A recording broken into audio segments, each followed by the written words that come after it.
오늘 함께 나누실 하나님 말씀은 신약성경 마태복음 6장 1절에서 6절까지 그리고 건너뛰어서 16절부터 18절까지 말씀입니다. 우리 정현숙 권사님 인도로 교독하도록 하겠습니다. 마지막 절 같이 읽겠습니다. 사람에게 보이려고 그들 앞에서 너희 의를 행하지 않도록 주의하라. 그리하지 아니하면 하늘에 계신 너희 아버지께 상을 받지 못하느니라. 그러므로 구제할 때에 외식하는 자가 사람에게서 영광을 받으려고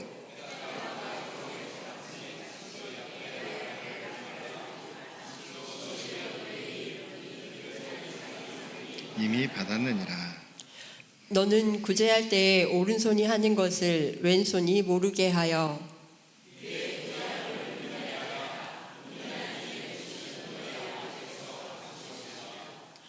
또 너희는 기도할 때에 외식하는 자와 같이 하지 말라.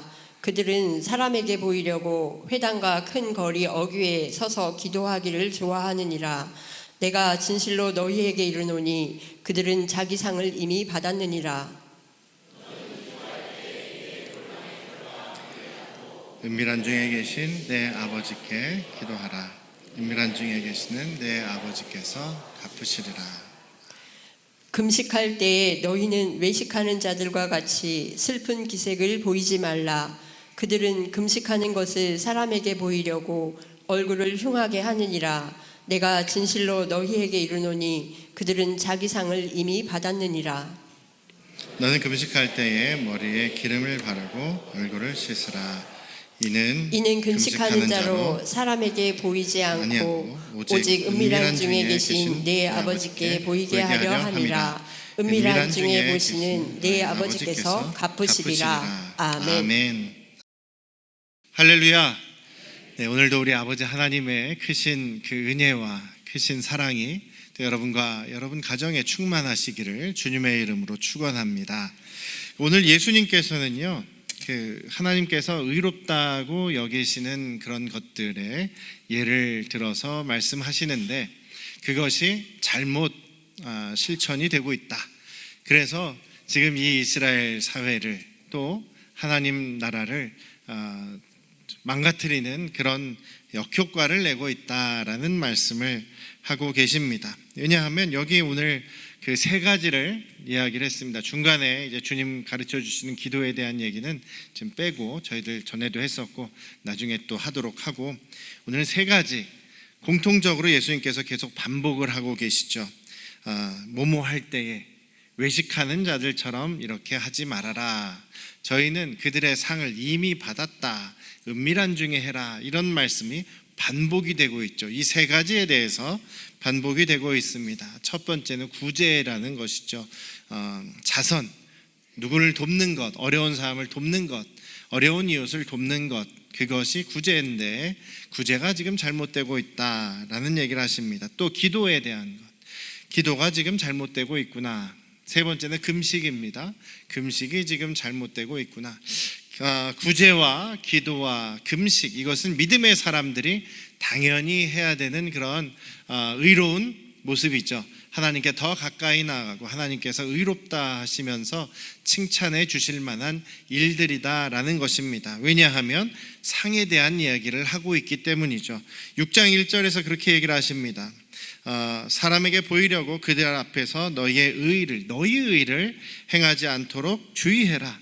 그리하지 아니하면 하늘에 계신 너희 아버지에게 상을 받지 못하느니라. 어떻습니까? 하나님께서 의롭다고 여기시는 그런 행동들이 있죠. 그것에는 상이 있다. 그러니 우리도 그런 의로운 주님께서 의롭다 하심, 주님의 의로우심을 우리가 또 열심히 해야 될 줄로 믿습니다. 주님의 의를 따라서 살아가시는 우리 안양 성도교회 가족들, 상을 주님이 주시는 그런 하늘의 상을 받게 되는 여러분들 되시기를 주님의 이름으로 축원합니다. 그런데 이것을 망가뜨리는, 방해하는, 걸림돌이 되는 그런 모습들이 있다는 것이죠. 그것이 바로 사람에게 보이려고 하는 것이 문제다라고 예수님께서 말씀하십니다. 의로운 행위를, 주님의 의를 망치는 것. 그래서 지금 예수님 당시의 유대 사회에 이스라엘 백성들의 그런 사회를 어떻게 보면 하나님과 더 멀어지게 하고 그 나라에 하나님의 의가 드러나지 않게 되는 문제가 바로 외식이다, 위선이다 라는 말씀을 하고 있습니다. 그래서 이 구제나 기도나 금식에서 왜 이런 모습이 생기게 되었는지, 원래 하나님께서 의도하신 모습은 무엇인지 잠깐 나눠보려고 하는데요. 원래 구제는 무엇입니까? 구제는 어려운 사람 혹은 불쌍한 사람, 가난한 사람, 힘이 없는 사람은 돌보는 것이 구제 혹은 자선이죠. 근데 이것은 원래 구약의 하나님의 법에는 이것이 무슨 하나님 사람에게 칭찬받으려고 드러내서 하는 것이 아니다라고 이야기를 하십니다. 여기에 보면 그 구제할 때 사람들은, 외식하는 위선적인 사람들은 어떻게 하냐면 사람들에게 높임을 받고 사람들에게 칭찬을 받고 사람들에게 영광을 얻기 위해서 회당에서나 거리에서 나팔 불고 그들의 그 사람들을 끌어모으듯이 한다라고 얘기를 합니다. 그러니까 지금 구제를 할 때 사람들을 막 끌어모은다는 거예요. 막 나팔을 불고 광고를 하고 선전을 해서, 자 여기 모여 보십시오. 여기 모이면 정말 그 의로운 분의 그 특별 행사가 있습니다. 또 사람을 도와준답니다. 어려운 사람을 도와준답니다. 다 모이십시오 해서 광고에서 막 모이면 그때 생색을 내면서 이렇게 구제하는 그런 일들이 있다는 것이죠. 근데 원래의 그 자선을 베푸는 방식은, 일단은 우리가 믿음의 사람들이, 하나님의 백성들이 하나님께 드리는 11조를 구제로 사용해라 라고 말씀하십니다. 그러니까 11조라는 것은 하나님의 백성들이 당연히 모든 것이 하나님의 것이지만 나에게 맡겨주시고 내가 또 생업을 이루고 열매를 맺게 하신 것을 감사해서 당연히 믿음으로 드리는 게 11조이지요. 그것을 당연하게 드림으로 인해서 분깃이 없고 또 유업이 없는, 땅이 없는, 그리고 각 지파에 의존해서 살아가고 있는 일단 레위인들과 제사장들의 생계를 위해서 사용을 해라. 그리고 나서 또 더 나아가서 신명기 14장 29절, 28절, 29절에 보면 매 3년마다 거두는, 끝에 거두는 그 소사는 다 10분의 1씩 거두어서 창고에다 다 쌓아놓으라. 창고에 들인 다음에 그 3년째의 소산의 11조로는 레위인과 또 그 성전, 그 성에 거주하는, 잠시 머무르는 그런 이방인들이나 체류객이나 여행객이나 혹은 그 돌볼 사람이 없는 과부나 고아나 가난하고 또 지금 먹을 게 없는 사람들이 와서 그 양식을 받아서 배부르게 하도록 해라 라고 이렇게 말씀하고 계십니다. 그러니까 11조 법에서도 어려운 이웃을 또 가난한 이웃을 돕는, 약한 사람을 돕는 의미가 있는 것이죠. 또 안식일법이나 안식년의 법이나 희년의 법에서도 연약한 사람들, 힘없는 사람, 가난한 사람들을 해방시켜주고 빚을 탕감해주고 돕는 그런 역할이 그 안식일법, 안식년, 희년법에 들어가 있습니다. 또 레위기에서는요, 하나님께서 뭐라고 명령하시냐면 너희들이 추수할 때 밭에 내 귀퉁이, 내 모퉁이에 있는 그런 그 곡식들은 거두지 말아라. 그것은 그냥 추수하지 말고 내버려 두어라. 그것은 그 성에 얹혀 살고 있는 이방인이나 혹은 여행객들이나 혹은 고아나 과부들 같이 지금 능력이 없는 사람들이 그것으로 생명을 연장하기 위한 것이다. 그리고 그 나달을 베다가 곡식을 추수하다가 만약에 곡식 나달이 이삭이 땅에 떨어지면 그거 줍지 말아라. 그걸 다시 주스려고 하나하나 땅에서 줍지 말아라. 그것은 가난한 사람들이 거기 있는 것을 가져다가 먹고 배부르게 하기 위한 것이다. 포도원에 포도를 추수할 때에도 그 포도 그 알갱이가 땅에 떨어지면 그냥 놔둬라. 그것 그대로 주스려고 하지 말고 그것도 가난한 사람을 위해서 놔두어라. 그것이 바로 내 하나님의 말씀을 순종하는 것이다. 나는 너희를 이집트에서 이끌어내서 여기까지 살게 하신, 가나안 땅을 주신, 약속을 이루신 너희의 하나님 여호와다라는 말씀을 강조하고 있어요. 너희들도 아무것도 없고 연약하고 힘없고 그리고 거의 노예 생활을 하고 있던 그곳에서 너희를 건져서 구원해 주셨으니 너희도 이 연약한 사람들, 약한 사람들, 힘이 없는 사람들, 그 다음에 배고픈 사람들을 돌보아야 한다라는 말씀을 하시는 것이죠. 그런데 이것이 하나님께서 명령하신 이 구제와 자선은 뭔가 막 특별한 행사로 특별하게 사람 모아서 그렇게 하라는 것이 아니죠. 우리의 일상에서 우리가 당연하게 하나님께 드려야 할 것을 드려서 그것으로 행하고, 또 당연하게 우리의 일상에서 추수하는 그런 일상 속에서 뭐 그냥 뇌 모퉁이를 남겨두고 떨어진 곡식 놔두고 이러면서 사람들이 자연스럽게 도움을 받도록 해놨다는 겁니다. 거기서 누가 나타나서 막 이 우리 밭에 오십시오 하면서 우리가 드리겠습니다 이렇게 생색내지 않는다는 것이죠. 그래서 성경에서 원래 말하는 구제나 자선의 원칙은 드러내지 않고 그냥 일상에서 마땅히 당연하다는 그런 자세로 하는 것이다라는 것입니다. 근데 이렇게 이스라엘 백성들, 예수님 당시에 지금 이스라엘 사회가 이런 자선하는 것도 구제하는 것도 막 요란하게 광고를 하면서 하게 된 그런 원인이 있죠. 바로 로마 제국의 영향을 받아서 그렇습니다. 로마 제국의 문화, 로마 사회의 문화는요, 원래 구제나 자선이라는 개념이 없다는 거예요. 그런 개념이 아예 없답니다. 가난한 사람, 그냥 그 불쌍한 사람, 연약한 사람들은 그냥 그게 자기들의 운명이다.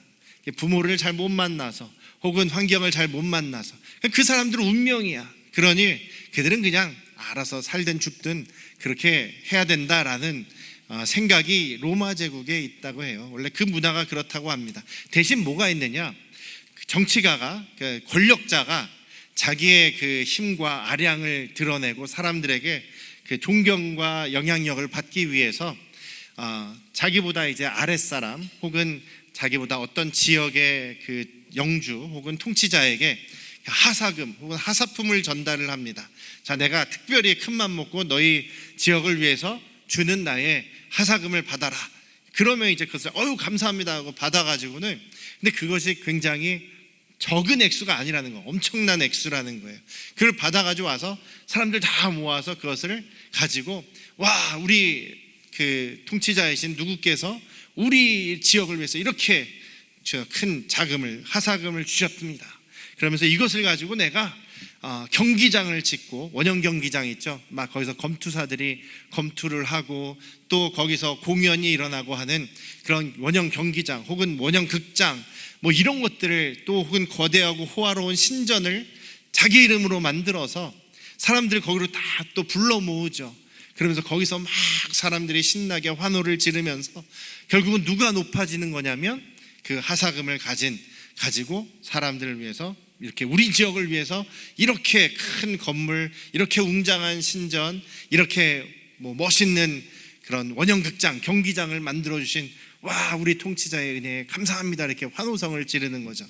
그런 식의 문화가 마치 높은 사람이 낮은 사람들에게 하사금을 전달하고 그것을 통해서 인기를 얻고 자기는 이제 안정적으로 통치할 수 있는, 저 사람들은 역시 나보다 한참 아래에 있는 사람이니 내가 돌보아야 된다, 이런 식으로 밑에 있는 사람들은 와, 우리 통치자님 감사합니다라고 이렇게 떠받드는 그런 모습들이, 그런 문화가 이스라엘에도 영향을 끼쳤다는 거죠. 그래서 그냥 원래 성경의, 원래 구약에서의 구제의 원래의 의미와 목적, 그리고 실행하는 방법은 그냥 일상에서 뭐 별로 그냥 그 대수롭지 않다는 듯이 당연하게 이루어지는 그런 모습이었는데, 그런 게 제대로 이루어지지 않고 바리새인들 같은 사람들 구제하고 부자들 구제할 때도 뭔가 생색을 내면서 사람들을 모아서 인기를 얻는 수단으로 사람들에게 영광을 받기 위해서 행하는 모습들이 예수님 사회에, 예수님 계실 때도 그 만연한 모습이었다는 것입니다. 예수님께서 지적하시는 것은 그것입니다. 만약에 구약의 법이, 하나님의 그 법의 정신이 잘 지켜져서 그 말씀대로 사람들이 다 마땅히 내가 남는 것은 나눈다라는 그런 마음이 있었고 그런 정신이 계속 유지가 되고 실천되고 있었다면 예수님 당시에 그렇게 배를 굶는 사람들이 없었을 것이다 라는 말씀을 하는 거죠. 예수님 당시에 뭐 실업자가 90%라는 얘기도 있었고, 많은 사람들이 그런 별다른 직장도 없었고, 많은 사람들이 매일매일 배를 굶고 있는 그런 모습이었습니다. 그래서 예수님께서는 제자들에게 너희들은 내가 있을 동안에는 금식하지 않아도 된다 이렇게도 말씀하시고, 또 많은 무리들을 불쌍히 여기셔서 5,000명 이상을, 뭐 여성들까지 다 합치면 한 2만 명 이상을 먹이시는 일도 몇 번씩 있게 되고 그런 것이죠. 근데 사람들이 막 예수님을 왕으로 모시려고 하지 않습니까? 자기들이 먹을 것을 주는 분이라고 해서. 근데 예수님께서는 그것을 피하시죠. 그런 모습입니다. 지금 금식도 마찬가지죠. 아까 금식 얘기했습니다만 금식도 원래는 당연히 하는 겁니다. 1년 중에 한 차례는, 적어도 한 차례는 당연하게 이스라엘 모든 사람들은 금식을 하게 되어 있습니다. 대속죄일이라고 하는 1년에 한 번 모든 이스라엘, 특히 남성들이죠. 남성들이 성전에 다 모여서 거기에서 금식을 하고 하나님께 자신들의 죄를 다 회개하는 그런 날이 대속죄일입니다. 그날은 의무적으로 금식하는 거예요. 금식하는 게 자랑이 아닙니다. 근데 예수님 당시에는 아까도 말씀드렸듯이 배고픈 사람들이 참 많아요. 하고 싶어서 금식이 아니라 먹을 게 없어서 금식하는 사람들이 많아요. 그런데 특히 이 바리새인 같은 사람들은 굉장히 그 당시에 부유한 사람들이에요. 부유한 사람들이고, 사람들을 볼 때에 뭐 존경받는 사람들이기도 해요. 자기들이 하나님의 율법을 잘 지킨다고 해서 존경도 받는 사람들이에요. 그래서 막 살 있는 사람들입니다. 저처럼 막 살찐 사람들이 막 여기 금식하는 것에 보면 막 슬픈 표정을 하고 괴로운 표정을 하고 얼굴에도 거뭇거뭇한 분장을 하면서 뭔가 사람들 앞에서 막 생색을 내면서 내가 이렇게 거룩하게 금식을 하고 있다 이렇게 티를 내고 자랑을 하고 있는 거죠. 근데 주변의 그 많은 사람들은, 대부분의 사람들은 먹을 것이 없어서 금식을 하고 있는 상황에서 이 사람들은 자기들의 종교적인 우월감을 드러내기 위해서 금식을 하고 있다라는 것이죠. 일주일에 뭐 2번씩 3번씩 금식하는 모습들이 당시에 있었다는 것입니다.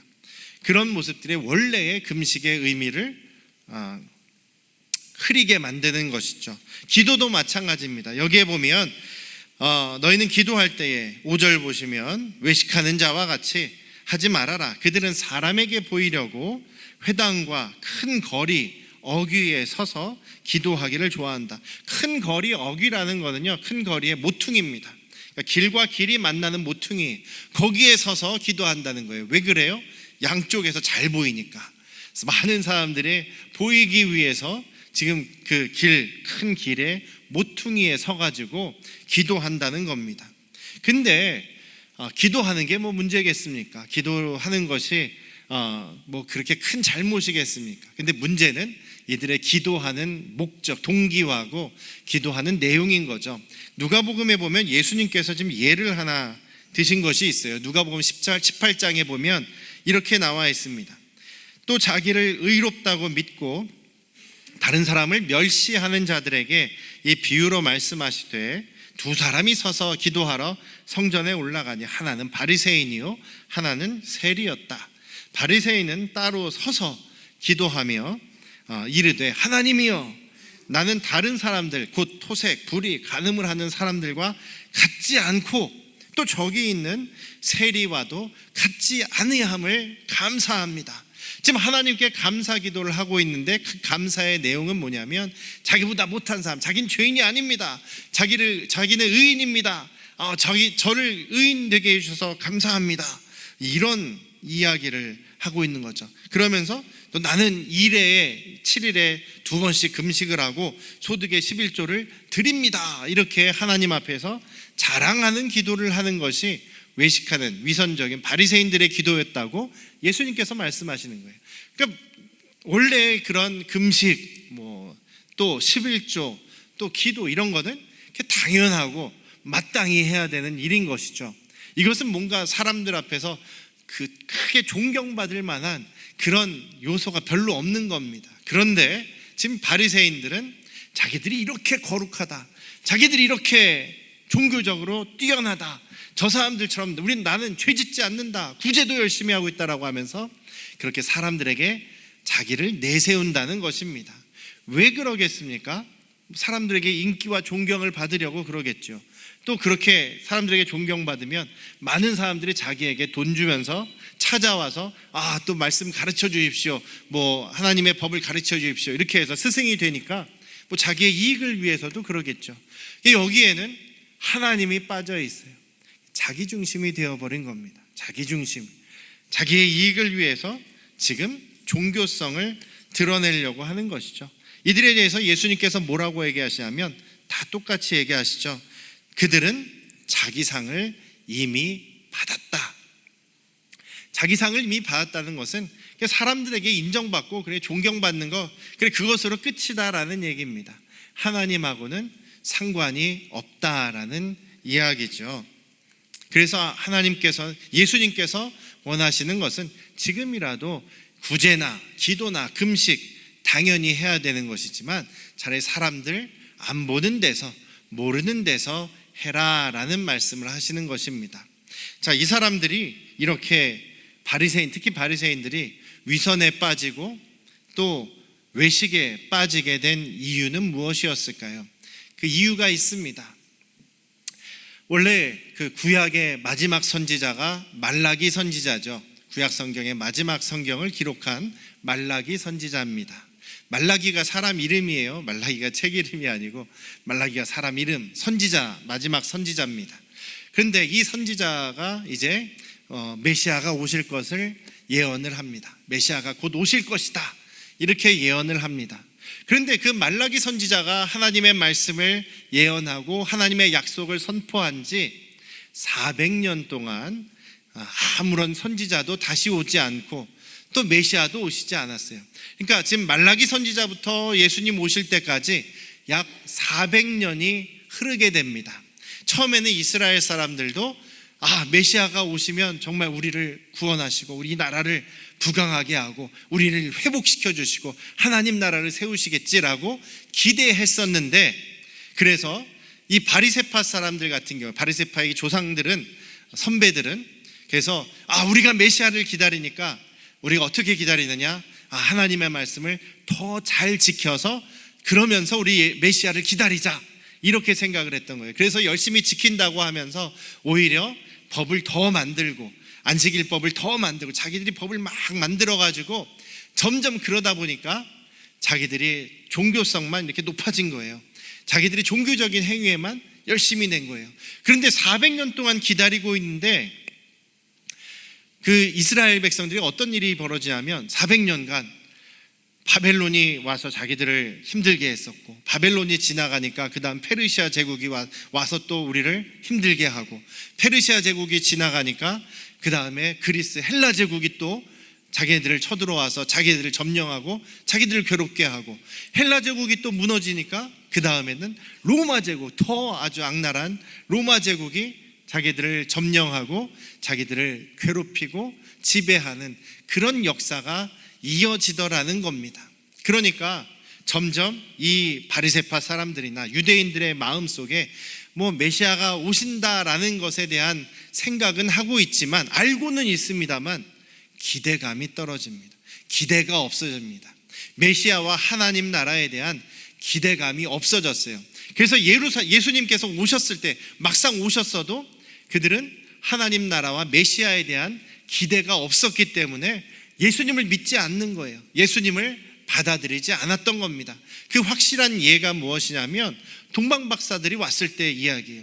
동방박사들이 그 옆쪽에 로마 제국과 거의 싸움을 할 수 있을 만한 큰 그런 국력과 세력을 가진 페르시아의 후손격인 파르티안 제국에서 이제 그 신관들이 찾아옵니다. 그 왕의 옆에서 그 별들을 관찰하고 점을 치고 왕의 측근으로서 조언하는 그 사람들이 얼마나 많은 위세를 가지고 왔겠습니까? 한두 명이 그냥 찢어진 옷에다가 먼지 풀풀 나는 거를 입고 오는 사람들이, 거지 같은 사람들이 아니었어요. 그들이 왔을 때는 정말 왕의 대사처럼 많은 사람들을 거느리고 왔습니다. 그래서 오자마자 헤롯 왕에게 찾아갔죠. 예루살렘 왕의 궁전에 찾아가서 유대인의 왕으로 나신 분이 어디 계십니까? 우리가 그분을 경배하려고 왔습니다. 저 멀리서 왔습니다라고 이야기를 하죠. 막 소동이 벌어집니다. 그리고 헤롯이 사람들을 불러서, 서기관들을 불러서 알아봤더니 베들레헴에서 날 것입니다. 다 알고 있어요. 베들레헴에서 메시아라고 알고 있는 거예요. 그래서 베들레헴이다라고 해서 가르쳐 줍니다.